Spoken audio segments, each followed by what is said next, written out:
இன்னைக்கு உலகத்திலேயே அமெரிக்கால இருக்கிற லாக்ரிட் மார்டின் மாதிரி ஒரு கம்பெனி இந்தியாவில் உருவானா எப்படி இருக்கும். ஆனால் இந்தியாவில் இருக்கிற கம்பெனிஸ் வளர்ச்சி அடைகிறதுக்கு தயக்கம் காமிச்சுக்கிட்டு இருக்காங்க.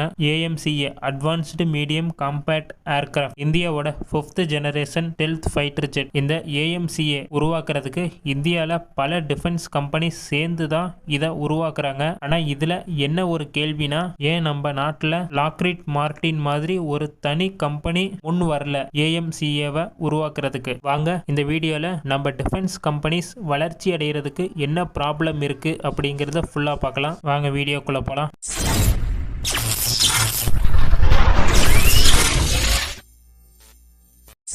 லாக்ரிட் மார்டின் ஒரு தனி கம்பெனி. 1.7 பில்லியன் மதிப்புல F-35 லைட்னிங் 2 இவங்க உருவாக்கி இருக்காங்க.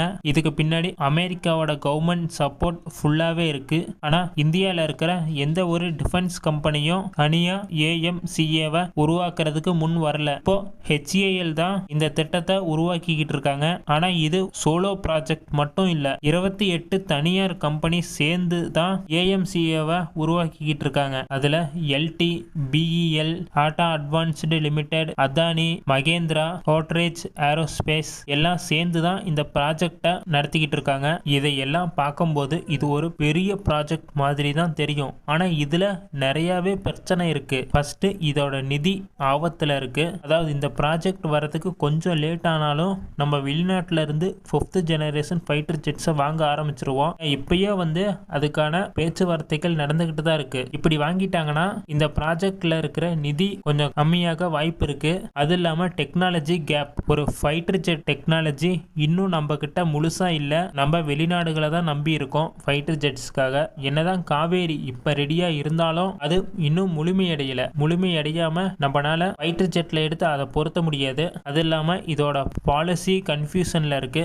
இந்த ஃபைட்டர் ஜெட்டை ஃபர்ஸ்ட் 5th ஜெனரேஷன் ஃபைட்டர் ஜெட்டை தான் உருவாக்குற பிளான்ல இருந்தாங்க. ஆனா இந்த பிளான் அப்ரூவ் ஆகிறதுக்கே ரொம்ப டைம் எடுத்துக்கிச்சு.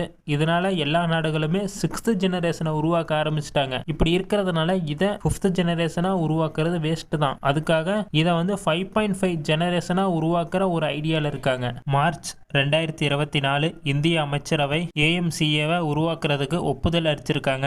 இதுல 2 இன்ஜின் இருக்கும். இது ஒரு 5.5 generation stealth fighter jet. Super cruise, advanced avionics மாதிரி எல்லாமே இந்த ஃபைட்டர் ஜெட்ல இருக்கும். 2032 இருந்து 2035க்குள்ள ஏஎம்சிஏ ஆபரேஷனுக்கு வந்துரும். ஆனா HALக்கு இந்த ப்ராஜெக்ட்ல சில கண்டிஷன்ஸ் இருக்கு. HAL மட்டும் இதை உருவாக்கல. எல்லா கம்பெனியும் சேர்ந்து ஏஎம்சிஏ போட்டோ டைப்பை சீக்கிரமா உருவாக்கி டெஸ்ட் பண்ணி சீக்கிரமா சீரியஸ் ப்ரொடக்ஷனுக்குள்ள கொண்டு வரணும். இப்போ இந்த ஏஎம்சிஏ பத்தி ஒரு ஆய்வாளர் பேசி இருக்காரு. யாருமே HAL நம்ப ரெடியா இல்ல. அதனாலதான் Tata advanced system limited, LT மாதிரி பெரிய கம்பெனிஸ் இதுக்குள்ள வராங்க. நம்மளுக்கு இதை HAL தான் உருவாக்கணும் அப்படின்னு எந்த ஒரு ரூல்ஸும் இல்ல. இதை யாருன்னா உருவாக்கிட்டாங்க. மொத்தத்துல இந்திய ராணுவத்துக்கு ஒரு நம்பகமான 5th ஜெனரேஷன் ஃபைட்டர் ஜெட் வேணும். ஏன்னா ஸ்குவாட் பவர் கம்மியா இருக்கும் போதே நம்ம பின்னாடி தள்ளிட்டு நம்ம இந்திய விமானப்படை 3வது இடத்துக்கு போயிருக்கு. இன்னும் ஸ்குவாட் பவர் கரெக்டா இருந்தா நம்ம இந்த இடத்தை தக்க வச்சுக்க முடியும். ஆனா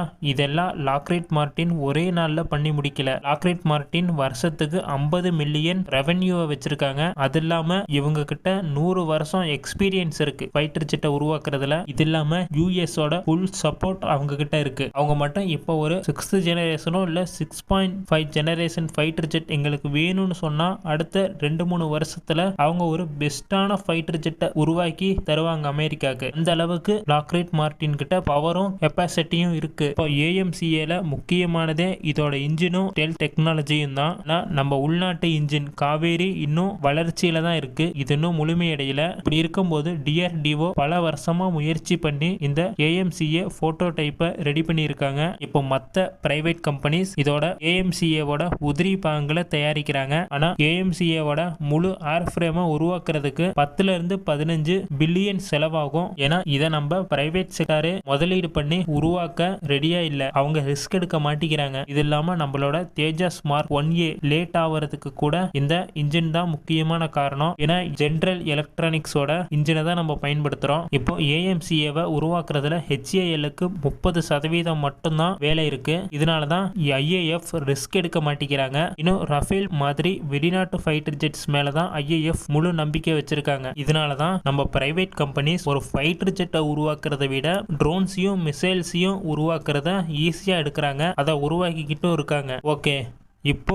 ஏஎம்சிஏல உருவாக்குறதுல என்ன பிரச்சனை இருக்குன்னு பார்க்கலாம். ஏஎம்சிஏ ஒரு பெரிய டெக்னாலஜி கேப் இல்லாம இதோட ஸ்டெல்த் டெக்னாலஜி நம்ம கிட்ட இருக்குன்னு தான் சொல்றோம். இது எந்த அளவுக்கு இருக்குன்னு தெரியல. அது இல்லாம இதோட இன்ஜின் நம்ம கிட்ட இல்ல. இந்த ப்ராஜெக்ட் ஏற்கனவே கொஞ்சம் ரிஸ்க்ல தான் இருக்கு. அதுவும் இல்லாம இந்த ஏஎம்சிஏவை உருவாக்கி நம்ம வெளிநாட்டுக்கு ஏற்றுமதி பண்ண முடியாது. இதை பேன் பண்ணி வச்சிருக்காங்க. அது இல்லாம இந்த ஃபைட்டர் ஜெட்டை ஒரு 200 மட்டும் தான் வேணும்னு சொல்லியிருக்காங்க. இது அதிகமாகலாம் கம்மியாகலாம். இது உறுதியா அவங்க சொல்லல. இதனால தான் நம்ம பிரைவேட் கம்பெனிஸ் இதுல முழுசா இறங்க மாட்டேங்கிறாங்க. ஏன்னா அவங்களுக்கு பணம் மட்டும்தான் வேணும். அவங்கன்னு இல்லை, எந்த கம்பெனிக்கா இருந்தாலும் ஒரு ப்ராஃபிட் வேணும். இவங்க இன்னைக்கு ஒரு பெஸ்டான ஃபைட்டர் ஜெட்ஸை உருவாக்குறதுல முதலீடு பண்ணி அது ஏதோ ஒரு மிஸ்டேக் ஆகி நம்ம இந்தியா அதை வேண்டான்னு சொல்லிட்டாங்கன்னா இதனால தான் நம்ம பிரைவேட் கம்பெனிஸ் ரிஸ்க் எடுக்க மாட்டேங்கிறாங்க. இது இல்லாம லாக்ஹீட் மார்டின் ஓட வளர்ச்சி ரொம்பவே பெருசு. அவங்க ஒரே நாள்ல வளர்ச்சி அடையல. லாக்ஹீட் மார்டின் வளர்ச்சி அடைகிறதுக்கு முக்கியமான காரணம் அமெரிக்காவோட கோல்டு வார் ஆர்டர் தான். அந்த டைம்ல அவங்களுக்கு ஒரு ஃபைட்டர் ஜெட் கண்டிப்பா வேணும். அவங்க ஒரு போர்ல ஈடுபட்டுக்கிட்டு இருந்தாங்க. அப்படி எங்கும் போது அவங்க நாட்டை பாதுகாக்கிறதுக்கு ஒரு ஃபைட்டர் ஜெட் வேணும்ங்கிற நிலைமையில தான் அந்த கம்பெனி வளர்ச்சி அடைஞ்சிச்சு. இப்ப பார்த்திருப்பீங்க, ரஷ்யா உக்ரைன் போர்ல தான் உக்ரைன்ல இருக்கிற நிறைய கம்பெனிஸ் புது புது ட்ரோன்ஸை உருவாக்கிக்கிட்டு இருக்காங்க. அந்த மாதிரி ஒரு நாட்டில் ஒரு போர் நடக்கும் போது தான் புது புது கண்டுபிடிப்புகள் வெளியே வரும். இது எல்லாம் சேர்ந்து தான் லாக்ஹீட் மார்டின் மாதிரி ஒரு கம்பெனி அமெரிக்கால உருவாச்சு. ஆனா இந்தியால இந்த மாதிரி எந்த பிரச்சனையும் இல்லை. உண்மை என்னன்னா லாக்ஹீட் மார்டின் மாதிரி இந்தியால ஒரு தனியார் கம்பெனினா இல்ல. இதுதான் உண்மை. இது ஒரு பிரச்சனை மட்டும் இல்ல, இது ஒரு பெஸ்டான வாய்ப்பும் கூட. ஒரு கம்பெனி வளர்ச்சி அடைகிறதுக்கு அது என்ன கம்பெனினா இருக்கலாம், ஹெச்ஏஎல் மட்டும்னு தான் நான் சொல்லல. இப்போ ஏஎம்சிஏ ப்ராஜெக்டை வச்சு இந்தியால இருக்கிற டிஃபென்ஸ் கம்பெனிஸ் நிறைய கத்துக்கலாம். ஏஎம்சிஏ மட்டும் தான் அவங்க எக்ஸ்போர்ட் பண்ணக்கூடாதுன்னு சொல்லியிருக்காங்க. இவங்க ஏஎம்சிஏல இருக்கிற டெக்னாலஜியை ஃபுல்லா கத்துக்கிட்டு மற்ற ஃபைட்டர் ஜெட்ஸை உருவாக்கி இவங்க எக்ஸ்போர்ட் பண்ண முடியும். இது இல்லாம ஹெச்ஏஎல் மாதிரி மற்ற கம்பெனிஸுக்கும் சம உரிமை கொடுத்துருக்காங்க. இதனால லாக்ஹீட் மார்டின் மாதிரி எதிர்காலத்தில் ஒரு கம்பெனி இந்தியாவில் வர வாய்ப்பு இருக்கு. ஆனா இதுக்கு இந்தியன் கம்பெனிஸ் ரொம்பவே ரிஸ்க் எடுக்கணும். அதே நேரத்தில் நம்ம கவர்மெண்டோட பெரிய சப்போர்ட் அவங்களுக்கு வேணும். இப்போ இந்தியாவில் மட்டும் இந்த மாதிரி ஒரு கம்பெனி உருவாயிருச்சுன்னா ஏஎம்சிஏ ஒரு ப்ராஜெக்டா மட்டும் இருக்காது, இது ஒரு அடையாளமாகவும் இருக்கும் அந்த கம்பெனிக்கு. ஓகே, இந்தியாவில் இந்த மாதிரி ஒரு கம்பெனி உருவாகுமா? அப்படி உருவாச்சுன்னா அது எந்த கம்பெனியா இருக்கும்னு கமெண்ட் பண்ணுங்க. இந்த வீடியோ பிடிச்சிருந்தா லைக், ஷேர், சப்ஸ்கிரைப் பண்ணுங்க. கூடிய சீக்கிரமாவே அடுத்த வீடியோல பார்க்கலாம். பாய், குட் நைட்.